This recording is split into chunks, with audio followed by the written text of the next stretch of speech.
silver bells, coral shells, carousel. Glenn's sperm are just seconds away from participating in one of the most enjoyable experiences the human body has to offer.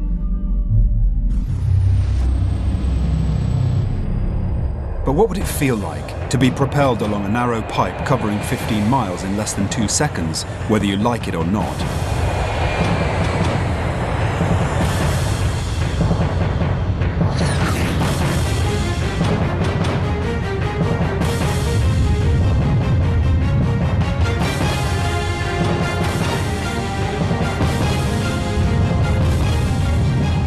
For each individual sperm, this is a wet and wild, high-speed, one-way ticket to oblivion.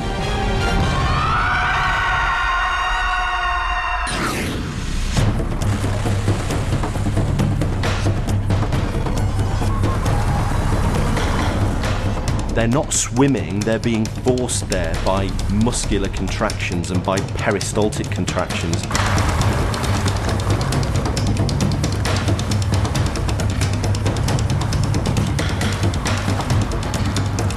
From the point of view of the man, it's a very pleasurable experience.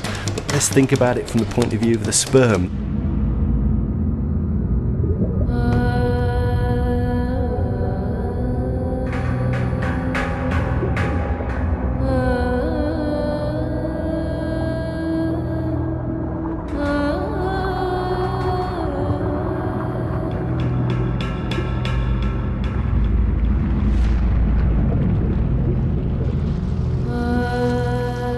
250 million genetic couriers are about to invade Emily's body.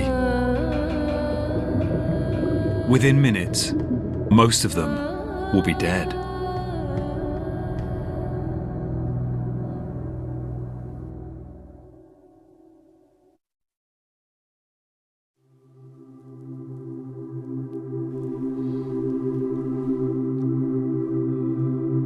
Millions of Glenn's sperm have just entered Emily.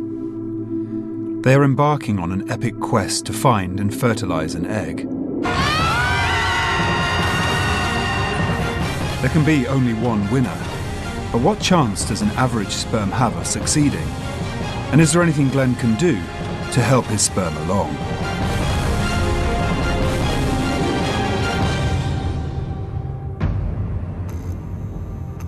To find out, we need to look more closely at the state of our seed, a ritual men like Dr. Alan Pacey have performed on themselves since the invention of the microscope.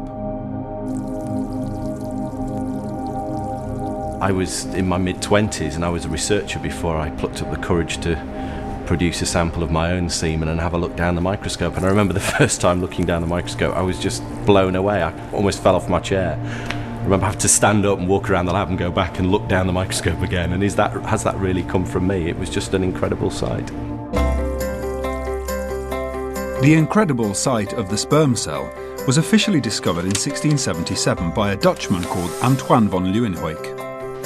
The godfather of microbiology, Leeuwenhoek built some of the earliest microscopes, offering him the first, if slightly unclear, image of what he called animalcules, which he theorized contained the nucleus of a human and had a tail equipped with joints, tendons and muscles. Later, other early microbiologists believed they could see tiny fully formed people stuffed into each sperm head.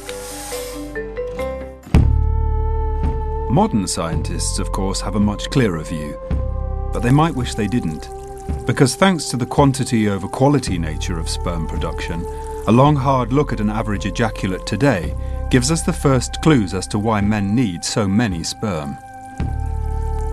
Of the many millions of sperm that are ejaculated, we've got a huge range of different types. If we were to look at them down the microscope, you would see some sperm that were really just hardly moving at all, were just twitching, or some sperm that would appear dead and may well indeed be dead. If you looked at their shape, you would see sperm with large heads, you would see sperm with small heads, you may see sperm with 2 heads. In an average fertile man, that only 18, 19, 20% maximum of his sperm will have a nice size and shape. The rest, the other 80%, really aren't going to get anywhere at all. To succeed in the race, sperm must be as fresh and numerous as possible. Any old ones won't make it past the starting blocks. and as they decay, they will release substances that can actually harm younger sperm. What is inappropriate is the fact that the man may be denied by his wife from ejaculating for 3 weeks prior to the fertile window in this bizarre thought that they're going to be super sperm and huge numbers of them. That would be the wrong thing to do. So, is the right thing to do to ejaculate as often as possible? Apparently not. If a man is ejaculating too frequently, then the sperm production process and the sperm stores simply won't contain enough sperm. So, just how regularly should a couple have sex to make sure his sperm are match fit? If a couple is having intercourse every 2 or 3 days throughout the month, then they will hit the fertile window at some point, and their probability of conception is probably as good as it could be. Now, ready or not, Glenn's sperm begin their quest for conception in the vagina. Their objective? To find the entrance to the cervix high above them at the vagina's farthest reaches.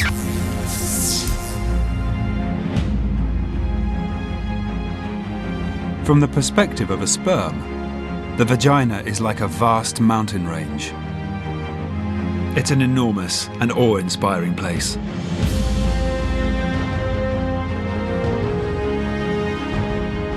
"5 miles deep and 2 miles wide, flanked with vast vaginal walls up to 1 mile high.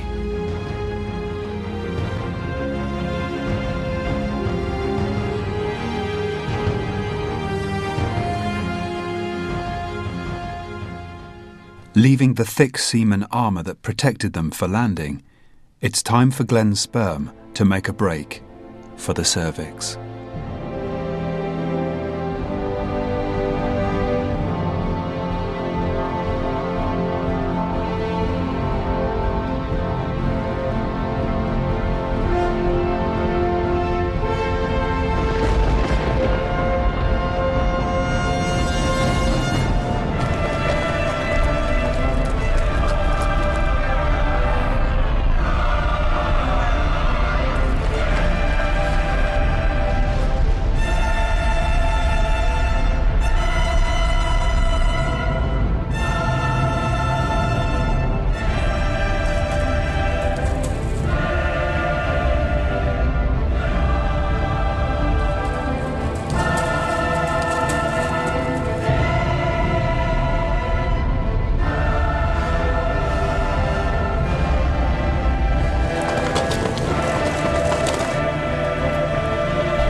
The great advance has begun.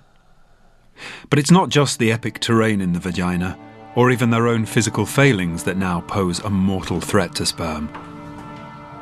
Everything in the vagina is working against sperm survival. There's only a matter of minutes between sperm's arrival and potential death. Sperm face attack from every angle. The use of intimate lubricants and even saliva here can render a sperm lifeless in minutes. Worst of all, thanks to the female immune system, the vagina is coated with deadly acid. The acids are there to kill any invading force. And I think that's a really important point to recognise, because as far as the female is concerned, sperm are an invading force. They're foreign cells. They could be there to cause damage. They could be there to spread infections. They are foreign cells to her. And as far as her immune system is concerned, they need to be destroyed.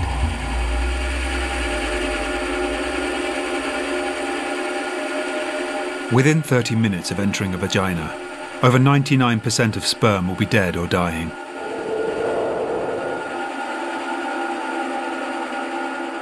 For our sperm people, it would be a scene of devastation.